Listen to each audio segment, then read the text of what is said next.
Good afternoon, and welcome to the Middle East Forum speaker webinar series and podcast. I'm Stacey Roman, and I will be moderating this discussion today. We're pleased to have Dr. Kenneth Levin, a psychiatrist, historian, and author of the Oslo Syndrome, Delusions of the People Under Siege, join us to discuss how the Oslo Syndrome led to the Gaza war. Dr. Levin will speak for 15 minutes, followed by 15 minutes of Q&A from the audience. Should you wish to ask a question, please use the Q&A box located at the bottom of your screen to type your question. And with that, I will turn the discussion over to Dr. Kenneth Levin. Thank you, Stacey. Thank you very much. Well, Oslo was in many respects very different from what happened on October 7th in terms of failures of each. At the same time, there were some common threads. To understand Oslo, I believe one has to understand the psychology of chronically attacked populations, whether one's talking about small states under chronic attack by its neighbors or minorities, marginalized, defamed, perhaps physically attacked by the surrounding majority. Invariably, under those conditions, elements of the besieged community will embrace the indictments, some of the indictments at least, of their attackers, and urge reform in order to assuage the attackers. And this is what happened in Israel particularly. And again, Israel's been under attack for its entire existence, and even before its existence, the Yishuv, the Jewish community in Eretz Israel, was likewise under attack. But beginning in the late, particularly in the late 1980s into the early 90s, it became a more popular theme, especially among the left in Israel, that if sufficient concessions, particularly territorial concessions, were made to the PLO, then peace could be won. And this was the source of Oslo. And this was going on and continued to go on, even as Arafat and those around him made clear that their objective was still Israel's annihilation. Indeed, on the very night of the famous handshake on the White House lawn in September of 93, Arafat was on Jordanian television explaining to his constituency that Oslo should be understood as the first phase of the plan of phases. This was something that the PLO had elaborated back in 1974, in which they said they would take any territory they can gain by negotiations and use that as a base for destroying Israel.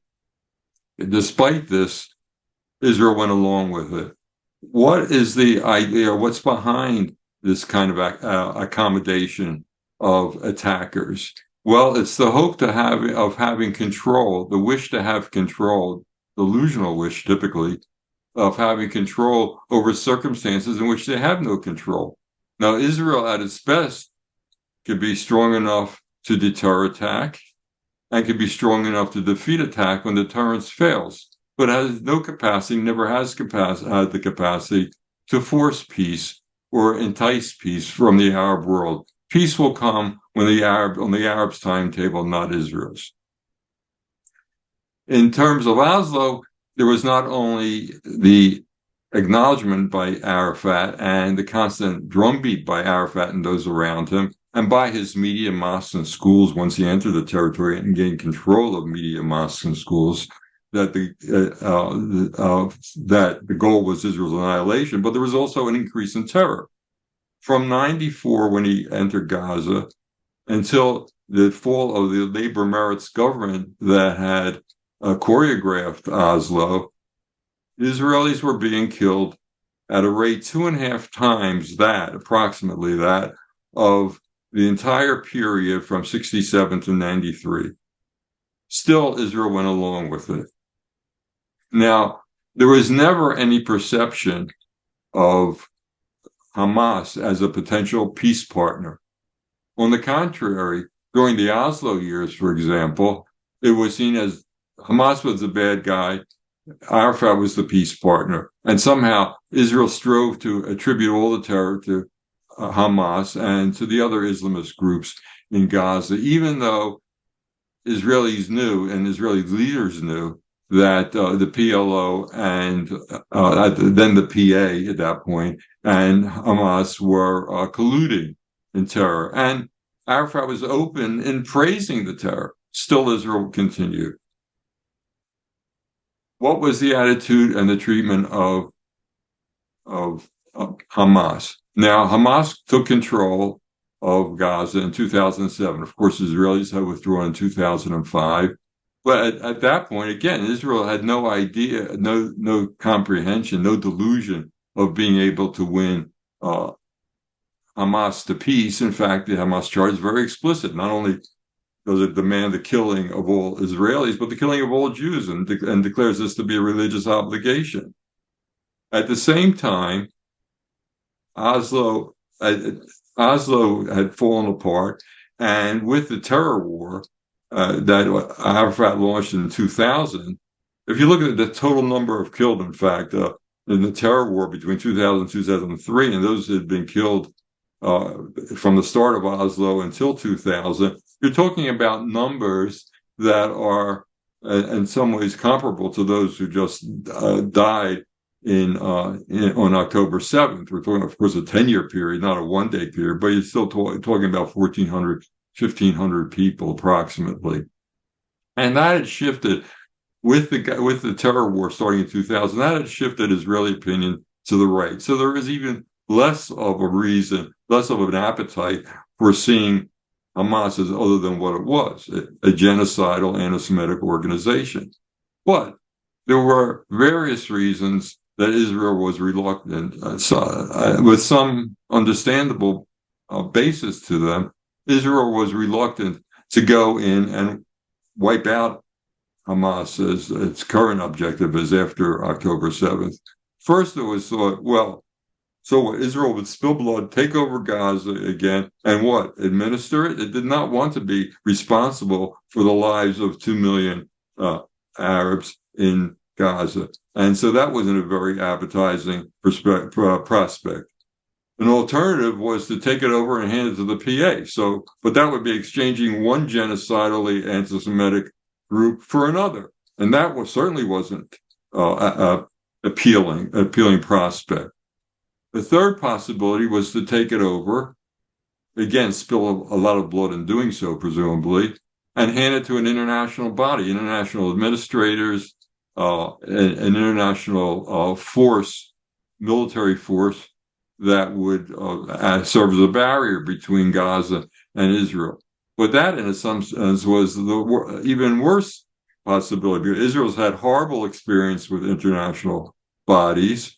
And inevitably, what would happen is new terrorist organizations would develop within the Gaza, despite these international administrators and policemen, and Israel would be inhibited from going after them by the police force, by the military force there, the international force, and eventually the terrorists would go after the peacekeepers, the administrators, and they would run, they would leave. And Israel would be right back where it started, or perhaps even a worse situation. So it felt it had to manage Hamas somehow. And what was that mean? And of course, they took over in 2000. 2008, there was already the first war. The idea became, well, whenever there was violence, whenever there's a blow-up initiated by Hamas, we'll mow the grass, became the expression. We'll go in, we'll kill a bunch of the leaders, we'll kill a bunch of the foot soldiers, we'll destroy a lot of the equipment, and that'll buy us some time. The problem with that is that each reiteration of it, later iteration of it, the missiles were more powerful. There were more of them. They had greater range. They had larger warheads, and there were other military advantages that Hamas had built up in the interim, and so there are limits to the utility of this process.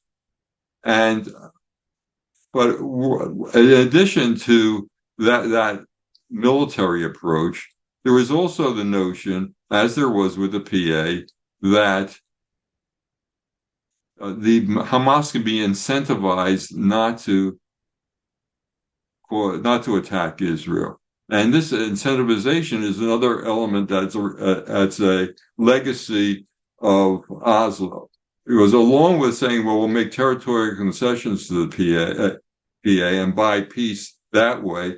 We have so much to offer the PA. We have so much to offer our Arab neighbors that once peace is established, those will be incentives for it to be maintained. For example, there's Israeli technology, medical technology, agricultural technology, water technology, and et cetera, et cetera. And they thought this would be another way of maintaining a peace. Again, as delusional as the peace via concessions, but it was something that Israel grasped that. And that, in a sense, has continued in a way with the PA, even in the wake of Arafat.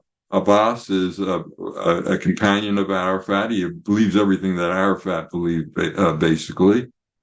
He still wants Israel destroyed. He uses his media, mosques, and schools just as much as Arafat did to insist that the goal has to be Israel's destruction, teaches students that they ought to dedicate their life to Israel's annihilation.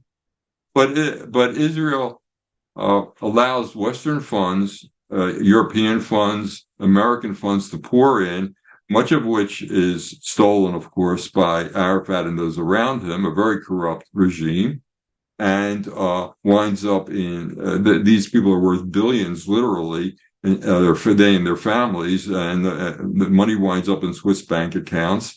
But Israel thought, well, this would be a way to tamp down the militancy, and to some degree it was, but it hasn't it changed again. That constant incitement, you're raising generation after generation to destroy Israel, and that's not a long-term promising procedure. Also, in the international front, the PA goes around the world, goes to international bodies, defaming Israel as they're genocidal, they killed Palestinian children, they have apartheid system, and Israel just lives with this.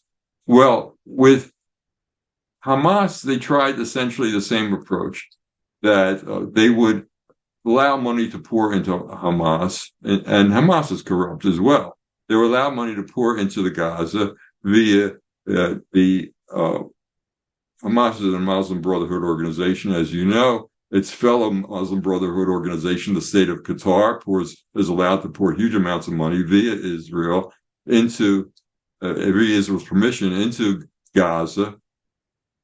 In addition, they were letting 17,000, and they were upping it to 20,000 Palestinians come in, earn money, earn Israeli wages, return those to Gaza, and this too was seen as a way to mollify to incentivize the avoidance of military explosions. And leading up to October 7th, the Hamas played on this. So, for example, there were two recent mini wars between Israel and Palestinian Islamic Jihad in Gaza in August of last year and in May of this year, and Hamas stayed out of this. So Israel interpreted it as, our incentives are working. And there are discussions. Egypt has been acting for many years as a messenger, an interlocutor with both Israel and Hamas, conveying views from each to the other.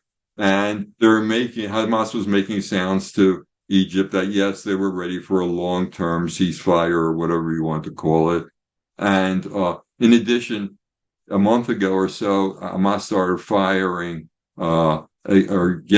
having these riots or whatever you want to call them, close to the border, in part planning for what came on October 7th, but also releasing these incendiary balloons and incendiary kites. And then they suddenly stopped it. And Israel saw this as a sign, well, they're having second thoughts about they don't want to stir anything up at this time. So there were all these clever, one might say, maneuvers of Hamas, but they were all playing on the Israeli predilection to believe that Hamas could be contained in part by incentivizing it to step down, by allowing money to pour in, and in this way step out. And that was an extension of Oslo type thinking. Now, what does it mean where are we, and what does it mean going forward? Obviously, it's going to require a lot of analysis of all the things that went wrong on the military front, on the intelligence front, et cetera, et cetera. But in terms of that we're talking of, there can never be any delusions going forward on what to do with a genocidally anti-Semitic organization. And every Palestinian, from the beginning of the Palestinian national movement in the 20s, every leadership of the Palestinians has promoted genocidal anti-Semitism. Obviously, it was through Haj Amin al-Husseini, from his initiation of the 29 riots, the 36 to 39 uprising, is then going to Berlin, acting as a guest, living as a guest of Hitler, and broadcasting in Arabic to the entire Arab world that they should be killing their Jews. And Arafat, same attitude. PLO, all its organs, the same attitude, and Hamas. If there's going to be, hopefully Hamas will be wiped out, PIJ will be wiped out, but any successor Islam genocidal organization that comes to the fore, it has to be constantly attacked, constantly mowed, everyday mowed. And the message has to be broadcast by Israel. These are genocidally anti-Semitic organizations. The same has to be done with the PA.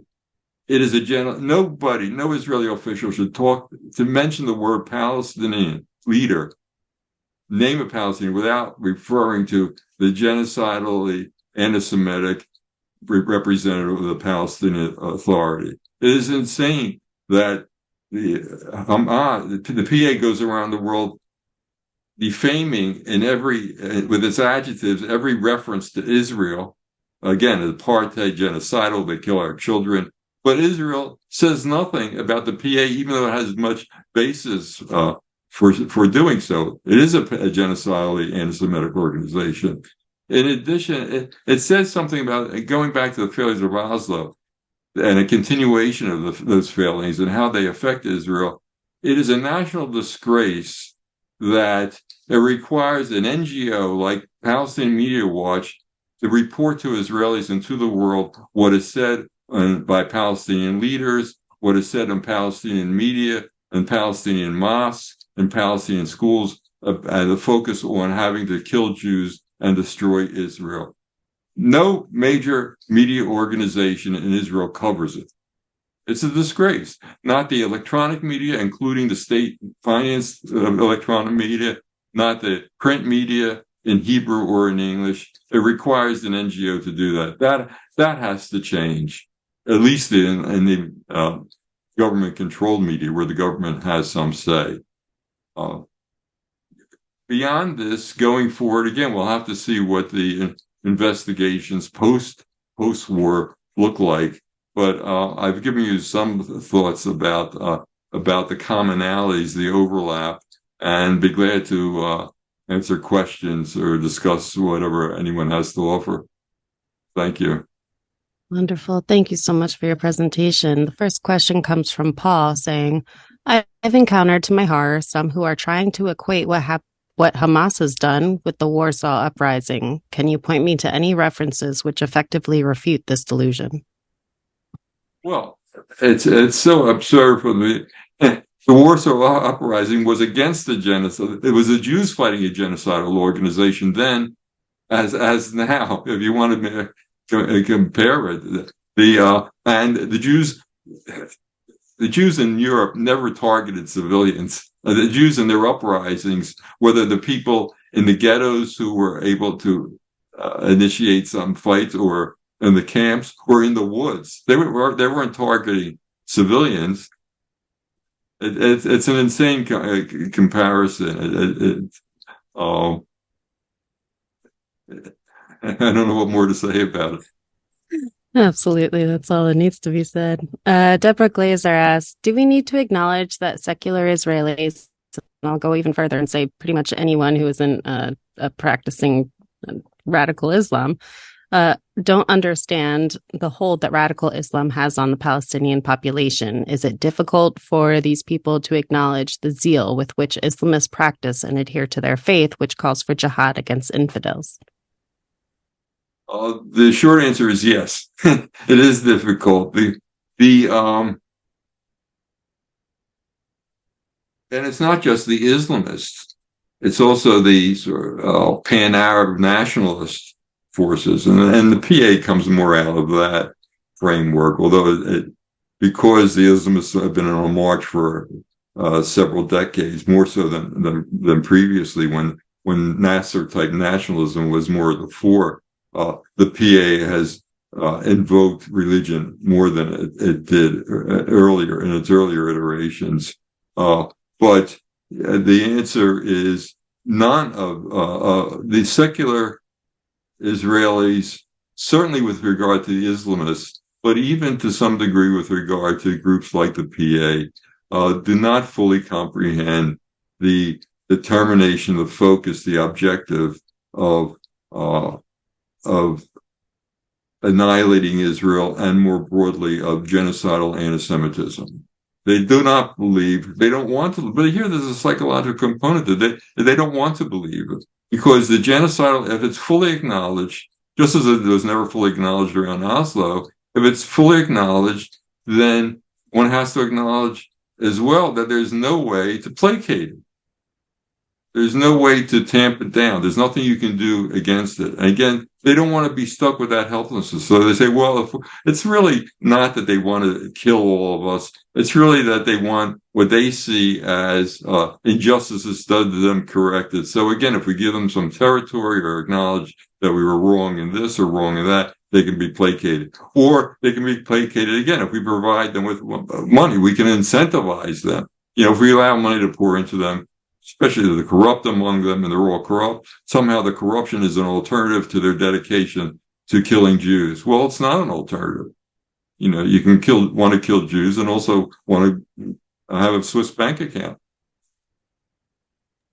Absolutely. And on that note, do you think that going forward, Israel will cave to outside pressures, international pressures, and try to placate again? Or do you think we finally got the point? Well, the issue of wanting to placate the enemy, that's an internal Israeli problem. And the danger there is not in the wake of something like this. The danger there is if there's some sort of semi-peace. If you have some years where the violence is tamped down, but these organizations still exist, the PA still exists, and so forth, then there's a threat of once again having groups within Israel saying, oh, they're not so bad, it's not so bad, the threat isn't so great, we can make concessions, we can make accommodations and satisfy them, and peace could be had. And the answer to that is you need good Israeli leadership who sort of points out the nonsense underlying that comprehension. And again, Oslo was a failure of all of Israel's elites, the political elite, the media elite, the academic elite, the cultural elite. And so that is the threat of going in that direction. The threat with regard to external pressure is, will Israel bend to it? Now, Israel's obligation, it's the obligation of the Israelis, one, to make itself as impervious as possible to those pressures by, for example, having sufficient arms, not requiring rescue, and to some degree, that is the stance it has taken. But it has to recognize, I think Israelis do recognize that if there's any concession from its goal of wiping out wiping out Hamas at this point, that the Iranians will see it as a sign of a weakness. Hezbollah will see it as a sign of a weakness. It's inviting aggression more aggression on a massive scale, and Israel has to be a strong force, even demonstrate strength beyond what it's demonstrated in recent years, to deter that, and perhaps to take it to the enemy, to take the initiative against Hezbollah and Iran, particularly as Iran gets closer to nuclear weapons. Thank you. I think what a lot of us have on our minds is not being able to wrap our minds around the pro Hamas sentiments online. I. Kaplan asks, can you explain the anti-Israel attitude in the media and college campuses? And Eric Selkov follows up saying the press, and including the Israeli press, keep reporting the Hamas Health Bureau casualty numbers. Oh, we know these are kind of made up. Why do people keep reporting that as fact? Well, in Israel, they report it as fact because it gets out quickly. And in Israel, part of the problem is also that there are elements of the media that sympathize with the other side, not sympathize, hopefully, in the events of October 7th, but sympathize with because they feel linked to opinion in the West. They're the Israeli elites and certainly cultural elites, media elites, academic elites. They feel aligned with the similar elites in the West, and they want to be in good relations with them. So they will echo the biases to some degree in the West, and it's almost a professional thing too. If you're an Israeli columnist and you want to get published in the New York Times or appear on BBC, it's not going to happen if you're pro-Israel. If you're straight line pro-Israel. Just as if you're a playwright, you're not going to get your plays produced in London or New York if it's a pro-Israel play. But if you look at the question, part of your question was, what about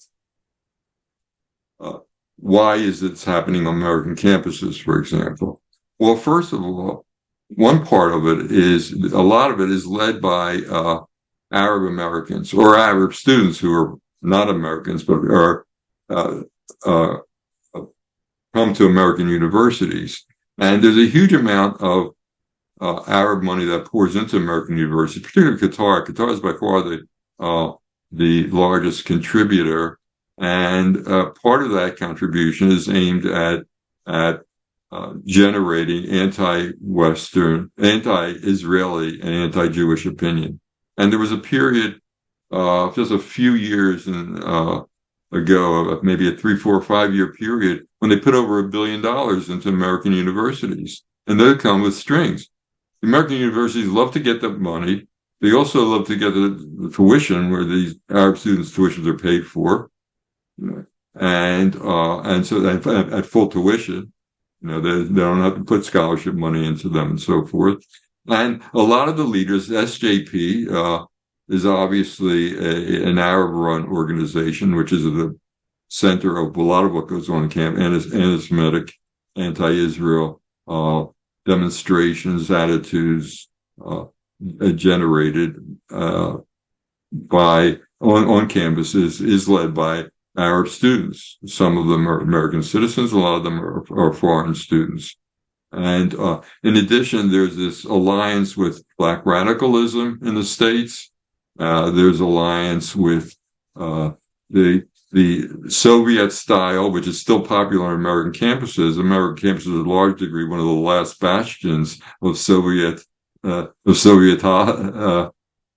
politics in the world, where the demonization of Israel and of Jews has been brought onto the faculty. So you get what is a red-green alliance has been talked of a long time, that is a leftist, Islamist alliance, and you add to it Black radical elements, and in fact they also there are elements of commonality and relationship with white supremacists and neo-Nazis too. The campuses in the United States and in Europe are the centers of institutional anti-Semitism, certainly in America, and they are, and it's this leftist, the intersectionality concept, leftists, Black radicals, and Islamists, and to some degree white extremists as well. Thank you so much for that. And if you wouldn't mind, just one more question. Sure. Alan Morris asked, do you think that there can be a genuine paradigm shift in Palestinian thinking? If not, what is the path forward? Path forward has to be, well, do I think there'd be a genuine shift in Palestinian thinking? The problem is there's been some shift in Palestinian thinking over since the start of Oslo in the wrong direction because of when again this using the media, mosques, and schools once Arafat took over and the PA took over to incite that you have that the greatest thing that a child in a Palestinian school to aspire to as an adult is to sacrifice himself to pursue the destruction of Israel and the killing of Jews. You have the pay-to-slay policies and so forth. And now there were Palestinians before 93. Again, Palestinians in the territories before 93 were in a political limbo and it was a problem. But there was no obvious solution. Israelis, white and left, kept saying, who are our interlocutors? Who are we going to talk to change the situation? To some degree, certainly labor policy and even Likud policy was that Israel had to retain some of the territories, consistent with the Alon plan, the labor-generated plan in a sense, but that the rest of it should be returned to Jordanian sovereignty. Well, Jordanians were not going to sign on to this, and then after the first Intifada, they completely withdrew from responsibility. But there were people living in the territories then, Palestinians, a Palestinian middle class, an evolving Palestinian middle class, and the wealth shot up tremendously in the territories after 67, between 67 and 93. The growth rate, economic growth rate in the territories was greater than that in that period, than Singapore, than Hong Kong, than South Korea. And the growing middle class wanted something, or at least a lot of them, wanted something comparable to Israel, but they wanted to be independent of Israel, but they wanted a democratic society. They saw the Israeli model. They were going in and out of Israel. They admired it. The Israeli left, the doyens of the Israeli left, the Amos Ozes and David were going in and telling people, yes, we support your having what we have. We want that. We want you to be free of Israel. We want you to have your independent state. And then what happened? These same people were totally destroyed when the same cadres in Israel, the same political cadres, then handed the territories. And they said to their Israeli interlocutors, what did you do to us? You promised us the opportunity for a democratic state like Israel. And what did you do? You handed us these thugs, to Arafat and his thugs. And they felt betrayed. And a lot of them left the territories. Then when again, Arafat took over the schools and is preaching that their highest goal of any child should be to dedicate themselves to annihilating Israel and to seek martyrdom and the annihilation and killing Jews and annihilating Israel. There were the other remnants, other elements of the middle class that we don't want our kids growing up with that message, and they left as well. So, are there still Palestinians and who think differently? Yes, they still are. There are many abroad that you don't hear about them. You hear about those abroad who want to kill Israel. Are there Palestinians in Gaza who think differently? I don't know if anybody in the audience has watched Whispers in Gaza. There are 30 segments. There were broadcast, I believe, on Times of Israel carried them. There are 30 segments. They're animated interviews with actual people in Gaza. Their voices are covered to disguise them, talking about the horrors of living on the Gaza and how much they desire to be free of Hamas control. There are people there. How do you empower them? That's the issue. And nobody, it's not that Israel, not only is the question of Israel capable of going in and empowering these people, but would have no support in the world. It's not obvious that anybody in the world, any world actor even supposed allies of Israel, even the West, the democratic West, has no interest or has demonstrated no interest in a democratized Gaza or a democratized Palestinian community in Judea and Samaria. Absolutely. Well, thank you so much. Unfortunately, we've come to the close of our webinar. Thank you again, Dr. Levin, for joining us today. My pleasure. For our viewers, please be on the lookout for our weekly webinar offerings email coming out over the weekend. Thank you all for joining us, and I hope you have a wonderful day.